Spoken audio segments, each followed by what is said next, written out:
when it comes to keychain multi-tools, I think it's very hard to find something better than the small keychain knives from Victorinox.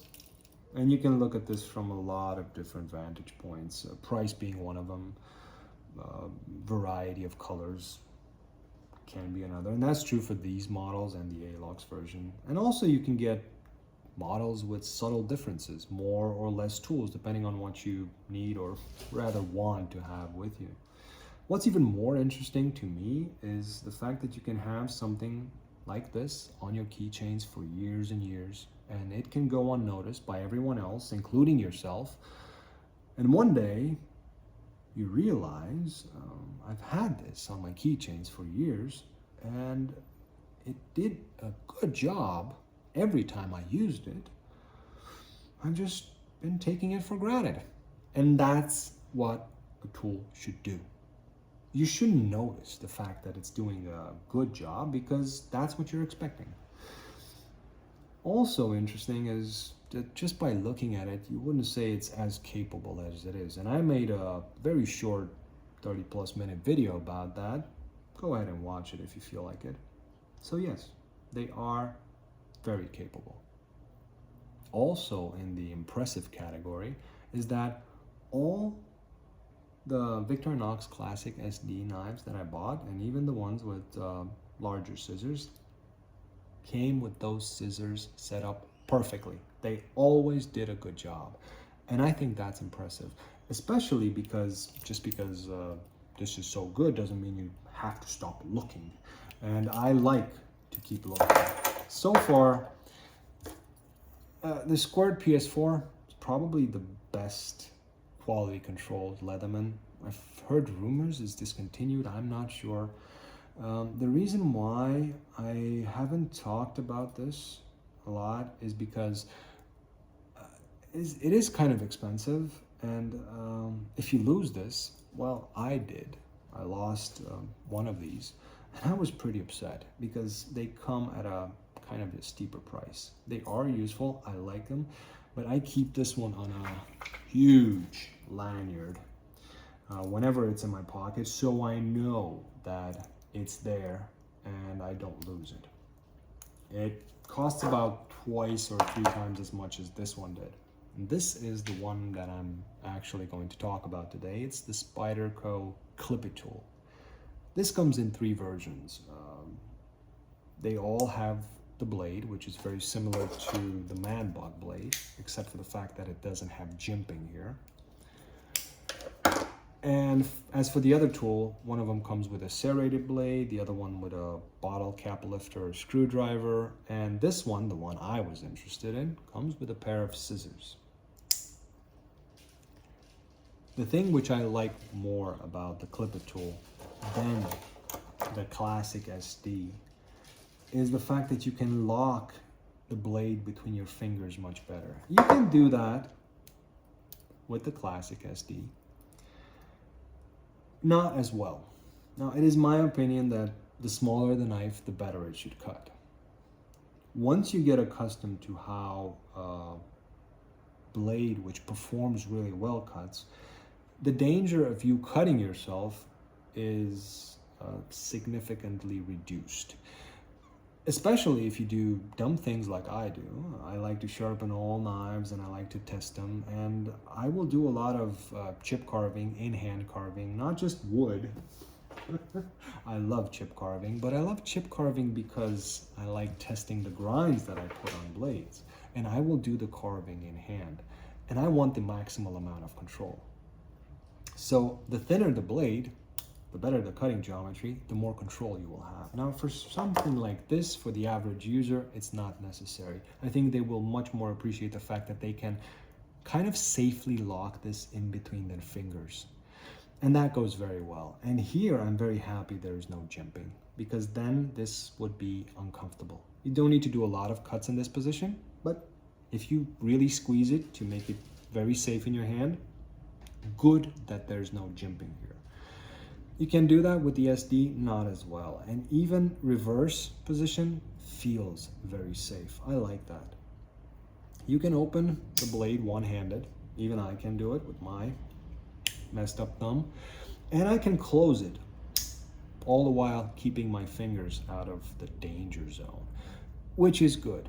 It did come with a pocket clip that I removed because it just felt odd in hand, and I never clipped it to my pocket. I did carry this on my keys for a while. I put a lanyard through this hole and attached a lanyard on my keys. I didn't find a keychain ring that would fit well enough. All in good.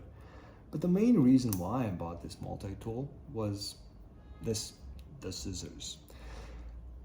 I've seen a couple of videos, people testing them, and I said, good enough. Let me try them for myself. Unfortunately, I'm a bit disappointed in these scissors.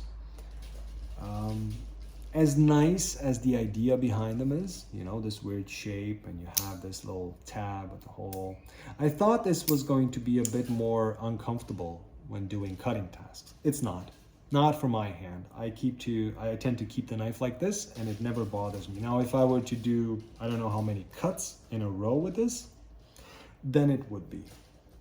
But like I said, from this point of view, the design, the blade, not an issue. But the scissors kind of are. Now, if you are planning to cut through paper, you know, this does a good enough job. You know, if you just want to cut up a small patch of the sticky part of the Post-it note, you know, stick it somewhere, it does a good enough job, and you can probably, you know, align your scissors and somehow work them in a straight cut. Small cuts like this work. If you're planning to cut through harder materials, I don't know why you would need to cut a pine wood shaving, but it works. When you are getting to something that you say, hey, cardboard, it works, but with some difficulty, and it's the design of the scissors. And I've done some cutting now, and I already feel them in hand. Unlike the ones that I always compare them with, the Victorinox scissors. The tab is a bit thicker here, so it's more comfortable. Does it matter? Maybe it doesn't to you. To me it does, that's why I'm mentioning it. Now, if you're planning to cut through thicker cardboard, it's doable, but here, they're not meant to do this, of course. But you already encounter some issues. The smaller the pieces get, the more manageable it is. But yes, they seem a bit more heavy duty than the Victorinox SD scissors. They don't open up as wide. You can see why by the spring system here. Now you can't really take advantage of how wide these open. You can maybe take advantage if you open them as wide as, you know, beyond the spring as the ones on the Clipitool. Here you could actually do something. This spring is much softer, so the return is nicer. And like I said, the tab is a bit wider. These just open up as much as they do. I don't have an issue with that. Maybe an issue for you. Now let's take some plastic strapping. Here, they cut through it because it's a harder material, but I am feeling it in my thumb, as opposed to the other ones that I keep mentioning. And here it is, fabrics. The bane of the Spyderco scissors. Now, when are you going to use scissors to make some hot pants for your wife? Probably never. You might be tempted to make some hot pants for yourself. Even then, you can't have the material taut and then kind of try to chew your way through this piece, at which point you can just use the blade. And then what's the point of having scissors? Okay, you're not gonna cut jeans, but something that you will cut is tags off of clothes. And I'm saying tags off of clothes because saying clothes tags feels wrong for me because English is not my first language. And already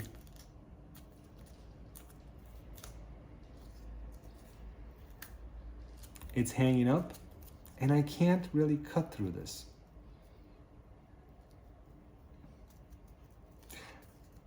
Now, I haven't used these as much. I've done a few tests. From the beginning, it kind of did this, at which point you could use the knife blade. That's not the point of having scissors. Now, I know you can probably sharpen them and set them up as you would like them to cut. I've never been too much into setting up scissors and sharpening scissors. I love sharpening knives, but you know, setting up scissors and sharpening scissors, that's not my thing. This is not paracord, this is some kind of polyester cordage. It's kind of tough. If you pull it taut, you can cut through it till when you get to the very fine fibers, and then you have to pull. Once again, at this point, just putting the cordage somewhere, and you know, if you got a sharp blade, that cut is going to be much smoother. But if you don't pull the cordage taut, this is a small piece, it's going to hang up. And by the time it's all frayed up and you get to the very, very fine fibers, you cannot cut those. You can pull them out, but you can't cut them. Now, sure, let me give you a comparison. Without really holding the cordage taut, they do it. Now these are fairly new, but I can use the most abused Victorinox scissors that I now own from my wife's first classic SD. This one's also about 6 years old maybe. And they will just slip because there's hardly any aggression. But here you go.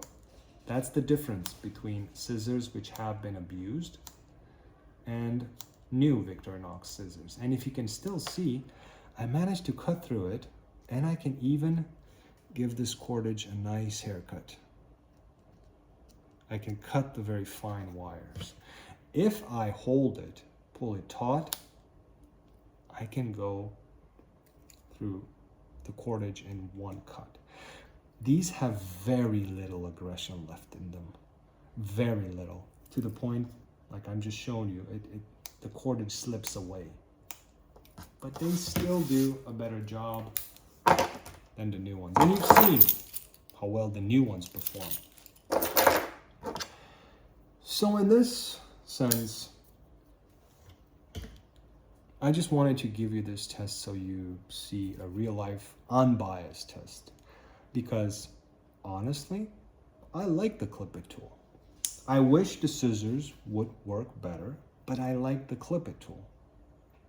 I don't need them to perform very well. I kind of knew they wouldn't do as good of a job as the classic SD does, but I lately found myself enjoying working around slip joints and their weak point. The fact that, you know, the blade has no locking mechanism and it's just the spring, which you have to control and adjust your cutting technique to be as safe as possible. Overall, I like it. But no, the scissors, they don't work as well. Maybe someday I'll get into sharpening scissors and see if I can adjust them in any way. But if you are looking for strictly a multi-tool for your keychains, something that has scissors and a knife blade, if you can find something better than this from all aspects, you know, price point, availability, capability, and performance, I'd be really interested to know, because like I said, I don't need a new one, but I'm very curious to find a new one. So I really hope you liked the video, you got some information out of it. Like I said, as far as I could find on YouTube, there are 2 other tests of the Clipitool scissors, and while they didn't help me personally, they just gave me an idea, and that's all I needed, because I would have probably bought this anyway, even if I hadn't seen any tests on YouTube, let's be honest about that. But I hope it helped you. And if you have different experiences, and if you're gonna say, oh no, you just got a lemon because the scissors on mine were set up perfectly, then maybe I just got a lemon. But where I never actually got a lemon was the Victorinox knives that I bought, each and every one of them. Now there is another model, the nail clip they call it, which is a bit different, and maybe someday I'll talk about it. I don't know. Thanks for watching. Hope you enjoyed the video. Any comments, questions, suggestions down there in the comment section? I might get to them at some point. Don't forget my Patreon. And as always, have a great day.